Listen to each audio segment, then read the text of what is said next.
Hey guys, this is Sloan with Phone Arena. We're going to do a quick unboxing of the Samsung Fascinate, which is available on the Verizon network.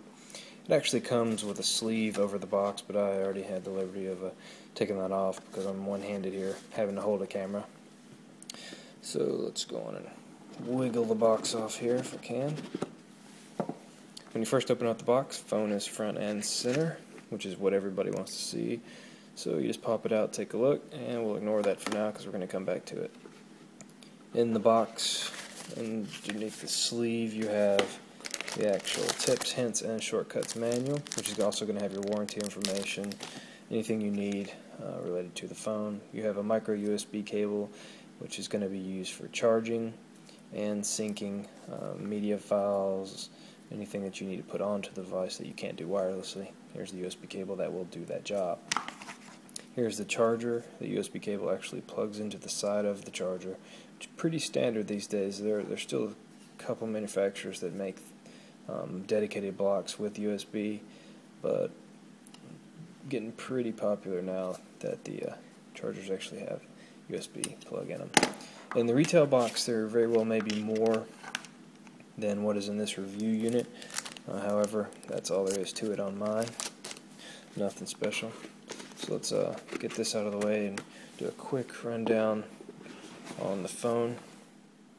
Phone in hand, let's check out what the phone is. Let's go on and power it up, and while it's powering up, I'll kind of tell you about some of the overview specs. This particular model has the gigahertz processor, the Hummingbird. It's got a Super AMOLED, capacitive touch display. I believe the resolution is running at 480 by 800. I'll have to verify that before I actually put it in the review, but I'm pretty positive that's what it is. It's running the TouchWiz 3.0 UI, which is common on all the Galaxy S Samsung devices. As it boots up, this particular model shipped with this unlock screen, which is not the standard vanilla Android unlock screen. It's just entertaining. Just adds that little extra touch to it. But it's just a puzzle piece, and oh, where does it go? Where does it go? How do we complete the puzzle? Drag it over. It opens right up. So it's a little eye candy for you, and it's got a live wallpaper on it by default. So when you touch the screen, it actually ripples, just to give that kind of wow factor.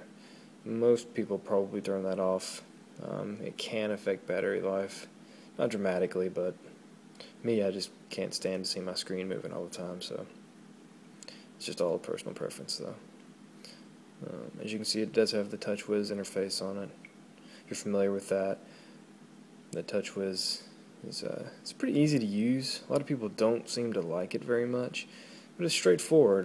There's not a lot of learning to do. I mean, it's swipe left and right instead of if you've used the standard Android, it actually flips up and down, whereas TouchWiz is right to left. It's not bad. I don't mind it. Some people do. It does have some other customizations, but I'll kind of talk about those a little bit later. Phone interface is customized completely compared to the stock Android experience, for sure. So, again, we'll go into more of that into the actual full review. On the phone itself, you've got your menu key, your home button, your back button, and your dedicated search buttons all at the bottom. They're all obviously touch sensitive. On the left hand side, you have your volume toggle right here. On the bottom, there is just a simple indentation that allows you to take off the back and put in the battery. On the top, you have your charging for your micro USB right there, and your 3.5mm headphone jack, which does sound very good actually. Speaker is on the back right here in the bottom corner. Pretty decent sounding speaker.